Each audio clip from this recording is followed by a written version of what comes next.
There's a Psalm Napoleon Hill studied in silence for years, not as a religious routine and not as poetry to admire, but as a blueprint to decode. Hidden inside it, he believed, was a pattern of financial multiplication that most people read right past because they're looking for comfort, not laws. And maybe you've noticed something that feels almost unfair. Some people prosper without urgency, without anxiety, without that desperate energy of, "I need it now." They work, yes, but their spirit is calm, their decisions are steady, and somehow money shows up from unexpected places with a frequency that seems to break normal logic, like life is cooperating with them. Hill observed this in the wealthiest men he studied. Different industries, different personalities, different backgrounds, but the same invisible principle underneath, a mental pattern, a quiet posture. He couldn't fully name it until he read Psalm 112 with the eyes of someone searching for structure, not superstition. The psalm says something that challenges modern thinking. "Blessed is the man who fears the Lord, who delights greatly in his commandments. His descendants will be mighty on earth, wealth and riches will be in his house." Notice the promise. Not just prosperity, multiplication. Mighty descendants. Wealth that remains. That isn't random luck. That's spiritual structure translated into material results. But here's the part almost nobody catches. Most people read this psalm and start begging for a blessing. Hill read it differently. He saw instruction. The psalm wasn't promising money to the one who pleads. It was revealing the identity of the one who multiplies. And identity always comes before results, because fear here isn't panic, it's reverence with direction. It's a mind that recognizes a higher order and aligns itself with it. Hill would call it a definite purpose, harmonized with universal principles. And when that alignment happens, wealth stops being a lonely struggle and becomes the natural consequence of being positioned correctly. So listen closely. If you still feel like you're chasing money, running after it, stressing over it, wrestling it, something is out of alignment. Because Psalm 112 reveals a truth few people can handle. The one who multiplies doesn't chase. The one who multiplies positions. And positioning starts with an inner decision, silent but irreversible. If this just hit something inside you, comment, "I recognize this truth." Because in a moment, you're going to understand why so many people work hard and still never multiply. Here's the diagnosis that changes everything. Most people work to survive. But Psalm 112 is describing a different kind of mind, the mind that multiplies. And the difference between these two minds isn't how many hours they work, it's the identity they're operating from. When you wake up thinking, "How am I going to pay this bill? How am I going to make it through the month?" Your mind goes into defensive mode. It starts hunting for exits, not entrances. It manages scarcity, not expansion. And Napoleon Hill noticed something brutally consistent in the almost successful people he studied.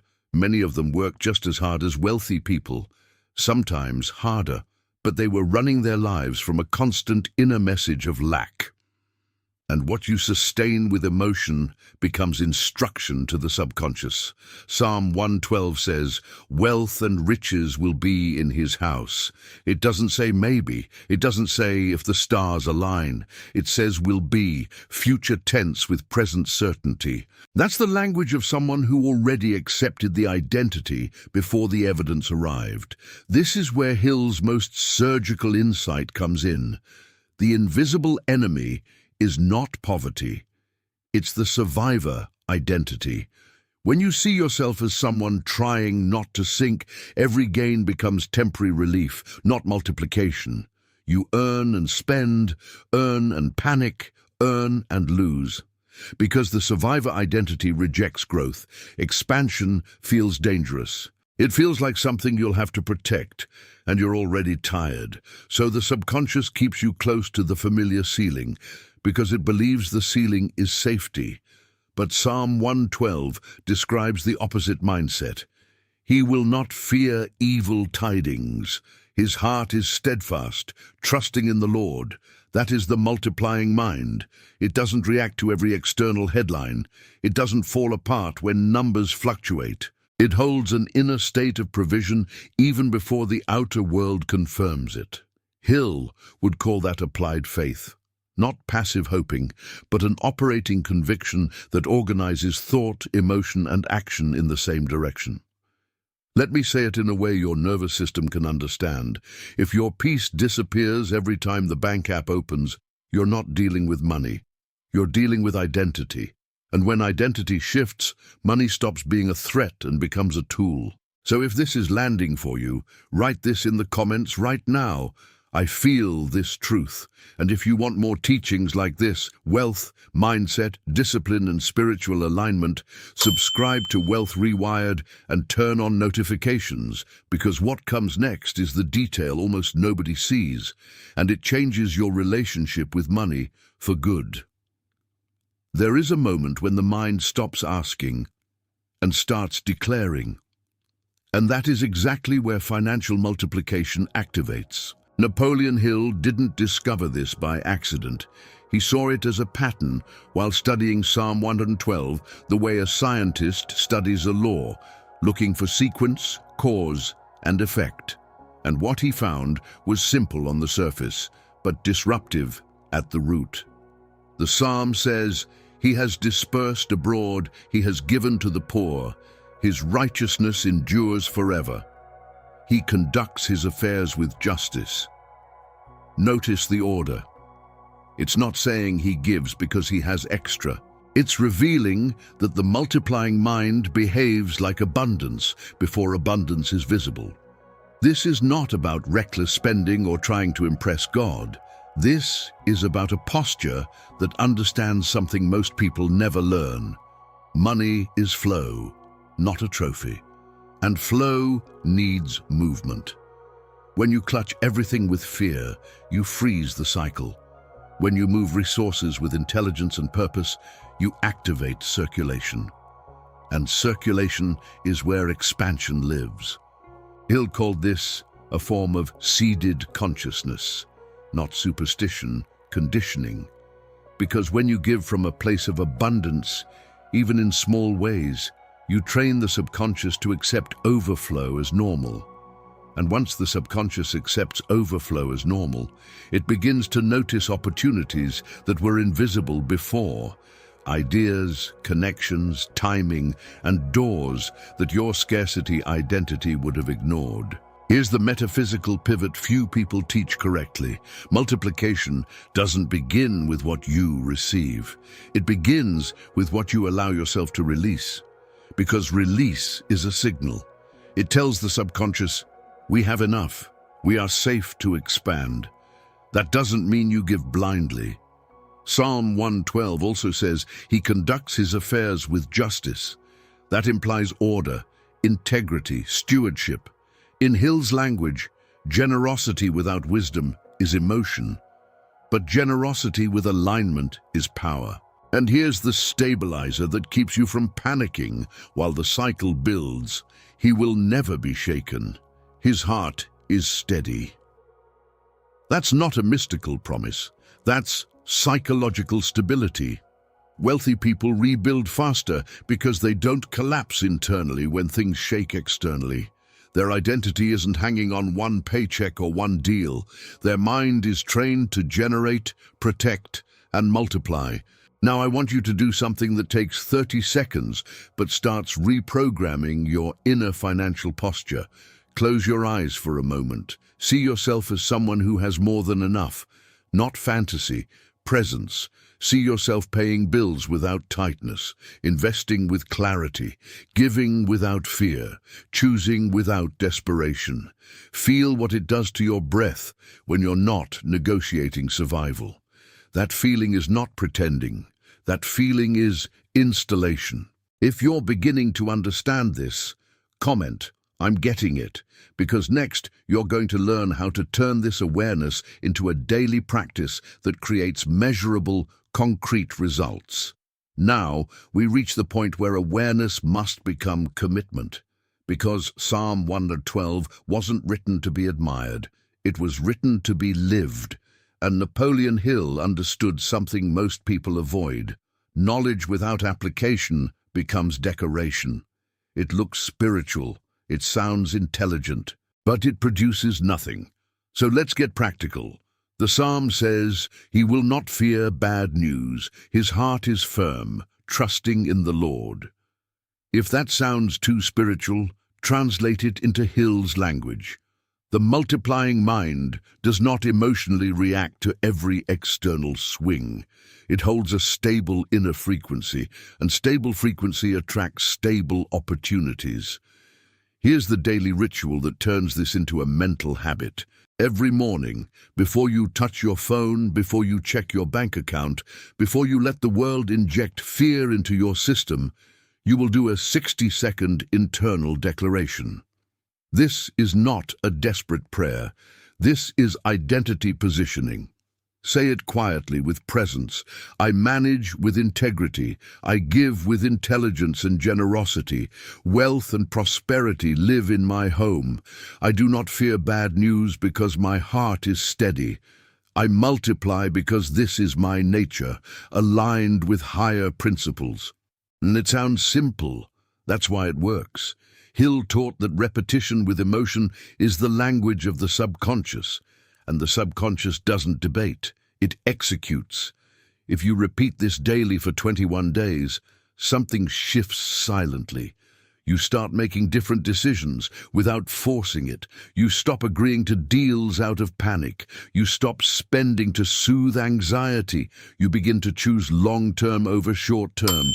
You begin to act like someone who is building, not just surviving. Psalm 112 continues with a clue most people miss. He has distributed freely, his righteousness endures forever. The wealthy people Hill studied didn't hoard just to hoard. They circulated value. They created impact. They moved resources with intention. Because circulation produces expansion. But listen closely. This is not give everything away and hope. The psalm also says he conducts his affairs with justice. That means structure, stewardship, wisdom. This is what I call strategic generosity. You give where it aligns with your purpose. You support what strengthens your values. You bless what produces fruit. You don't fund dysfunction. You don't reward disrespect. You don't confuse compassion with lack of boundaries. Because multiplication isn't emotional. Multiplication is law. And when you pair giving with justice, your wealth stops being unstable. It becomes sustainable. Not just a spike, a system. So if you're willing to live this, not just listen, comment. I align with this energy, because what's happening here is deeper than money. You're building a legacy framework, and that's the next layer we have to reveal. When the multiplying identity installs, something starts happening that looks like coincidence, but isn't. Opportunities show up from unexpected places. The right person calls at the right time. A conversation you almost skipped becomes the doorway to a new deal. Ideas that felt dormant suddenly wake up with clarity. Napoleon Hill would say this is not luck, it's perception. The mind aligned with abundance begins to recognize what scarcity could never see. Psalm 112 puts it in one line that carries generations inside it. His descendants will be mighty on earth. That isn't only about money, that is legacy code. Because when you multiply from aligned identity, you aren't just building a bigger bank balance. You're building a structure that can outlive you. Hill noticed that true wealth builders think in decades, not days. They plant trees that will feed children they haven't met yet. And here's the silent secret most people can't accept. Sustainable multiplication is never selfish. It always carries a purpose larger than ego. Psalm 112 describes a man who gives generously and conducts his affairs with justice. That means his wealth isn't built on exploitation. It's built on value delivered to the world. And when you deliver real value, the world responds with real resources. That's not spiritual fluff. That's market law and moral law meeting in the same place. So if you've been stuck, ask yourself this question with honesty. Am I trying to get money, or am I trying to become valuable? Because becoming valuable is how multiplication becomes inevitable. When you solve problems, create results, and build trust, resources don't chase you, they follow you. And the calm you see in certain prosperous people, that's not because they have fewer problems. It's because their internal foundation is stronger than their external volatility. They don't need to force outcomes. They can wait, they can negotiate, they can walk away, because they're not emotionally starving. Hill called this infinite intelligence in motion, the idea that when you align with principles, life stops feeling like you're fighting alone. Things begin to organize, not because you're special, but because you stopped resisting the natural flow of increase. Now here's a challenge that activates this layer. For the next 7 days, watch how many small opportunities appear that you normally ignore. A message, a suggestion, a random invitation, an idea that hits you while brushing your teeth. Write them down. Don't dismiss them, because multiplication rarely arrives as a giant miracle first. It starts as a seed the trained mind recognizes. Psalm 112 ends that section with a powerful image. His horn will be exalted with honor. That's not arrogance, that's quiet authority. When you multiply with integrity, you gain respect without demanding it. You gain influence without chasing it. And influence attracts resources, because people trust those who can sustain results with character. If you feel this opening inside you, comment, "I feel this truth." Because next, we're going to talk about the point where multiplication stops being an event and becomes a permanent identity. There is a precise moment when you stop trying to prosper and you simply start operating like someone who already prospers. Napoleon Hill described it as the point of no return, a threshold in consciousness where the mind crosses over and can't fully return to its old identity. Psalm 112 outlines that internal consolidation with quiet power. When it says, "He will never be shaken," it's not claiming there will be no challenges. It's describing something deeper, an inner structure that stays firm even when the outer world shakes. Hill observed that wealthy people face losses, setbacks, and uncertainty like everyone else. The difference is, they do not let external chaos dictate internal posture. They protect their identity of multiplication, even while the numbers are still catching up. This is the stage where everything changes. You wake up and you no longer negotiate with scarcity thoughts. They may still appear, because old programming doesn't disappear overnight, but now you recognize them as outdated noise, not truth. You become selective about who you discuss money with. You stop taking financial advice from people addicted to complaining. You begin to guard your mind like you guard your home, because you finally understand that prosperity is an internal plantation before it becomes an external harvest. Psalm 112 gives a picture for this phase that's almost cinematic. The righteous will flourish like the palm tree and grow like a cedar in Lebanon. Palm trees and cedars don't rise overnight, but once roots are deep, storms can't uproot them. That is mature multiplication, slow, steady, irreversible growth. Here's what changes in your behavior when the identity consolidates. You stop spending to impress. You stop buying what you don't need with money you don't have. You start investing, not just consuming.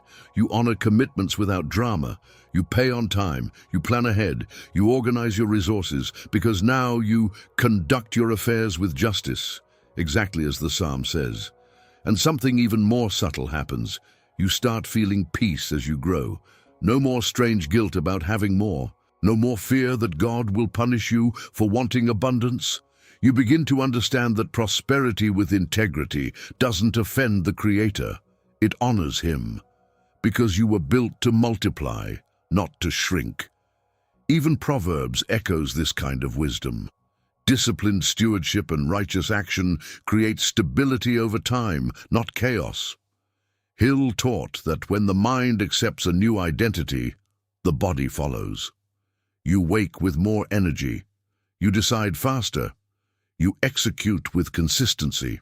Not because you're hyped, because you're aligned. There's less inner friction. So if you feel yourself crossing that threshold, comment, "I recognize who I'm becoming."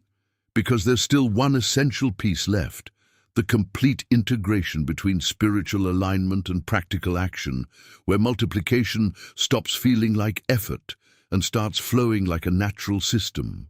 There's a mistake that keeps millions of people trapped between two worlds. On one side, spirituality asks for faith. On the other side, life demands action. And most people live in conflict, thinking they must choose one or the other, pray or plan, trust or execute, believe or do. But Psalm 112 reveals something so clear it can almost feel uncomfortable. The man who fears the Lord also conducts business with justice, faith and action, reverence and strategy, inner alignment and outer structure. Napoleon Hill spent years trying to explain this in a scientific way, and he reached a simple conclusion. Faith without movement becomes empty wishing. Movement without faith becomes exhausting effort. But when the two walk together, something rare happens. Prosperity flows with less resistance. You still work, but the work stops feeling like punishment and starts feeling like expression. Psalm 112 shows that generosity is not theory, it's behavior guided by belief. The man gives, he disperses, he supports, because his mind already operates from overflow. And when you move like that, your subconscious records abundance as the normal setting. What's recorded becomes repeated, and what's repeated becomes reality. Here is the practical integration, step by step. You wake up and do the 60-second identity declaration. Then you stand up and act. You send the proposal. You make the call. You follow up. You negotiate the contract. You study the skill. You organize the spreadsheet. You cut the unnecessary expense. You start the small investment. You honor the commitment. You're not waiting for a lightning bolt from heaven to do what discipline already requires.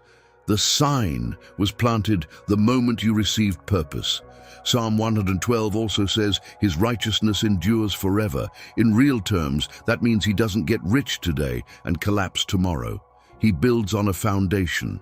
Hill warned that wealth without character is a time bomb. But wealth with integrity multiplies on its own because people trust you, the market responds, and doors open easier. And maybe now you can finally see it. It was never about choosing between God and money. It was always about aligning them. Pray and plan, declare and execute, trust and administer. When you do that, guilt fades, fear weakens, and increase becomes lighter than you expected because you're no longer fighting yourself. So if this integration is clicking for you, comment, "I align with this truth," because now we reach the final step, the decree that seals your new identity and opens the ongoing cycle of multiplication. You've reached the point where it all becomes one. Not theory, not desire, decision, sealed. Napoleon Hill said that when the mind finally commits, life begins rearranging itself to confirm that commitment. And Psalm 112 reveals this isn't a motivational fantasy. It's a spiritual law expressed through behavior, identity, and alignment. You've seen the code. Multiplication doesn't begin with money. It begins with identity. The prosperous mind doesn't beg for permission. It assumes responsibility. Generosity activates flow. Justice sustains the structure. Trust in the Lord is not passivity. It's an inner posture that stabilizes your actions. Psalm 112 declares, "He will never be shaken. Wealth and riches will be in his house. His descendants will be mighty on earth." And now you understand this isn't luck for the chosen. It's a framework available to anyone willing to align mind, faith, and execution in the same direction. From today forward, you stop negotiating with the old identity. You stop treating scarcity thoughts like reality. When they show up, and they will, you label them as old noise. you return to your new posture. You hold the frequency of multiplication even while the world is catching up, because you learned what Hill spent years observing. Prosperity responds to the person who operates like the builder, not the person who begs like the victim. So here is the decree. Don't rush it. Don't repeat it like a script. Speak it with full presence, as a commitment your subconscious can't ignore. I decree that my mind is aligned with financial multiplication. I manage with integrity. I give with wisdom and generosity. Wealth and prosperity live in my home. I do not fear bad news because my heart is steady, trusting in the Lord. My descendants will be mighty. My legacy will endure. I multiply because this is my nature, aligned with divine principles. My mind is renewed, and my new season has already begun. Breathe. Let it settle. Now, if you made it to this point, comment, "My mind is renewed," and subscribe to Wealth Rewired right now, because this channel is where we turn spiritual insight into real-world results, discipline into wealth, and identity into expansion. Turn on notifications so you don't miss what's next. If you want to go deeper, become a member and access exclusive practices that train your subconscious for consistent financial growth. This is your seal. This is your beginning. And the multiplication has already started.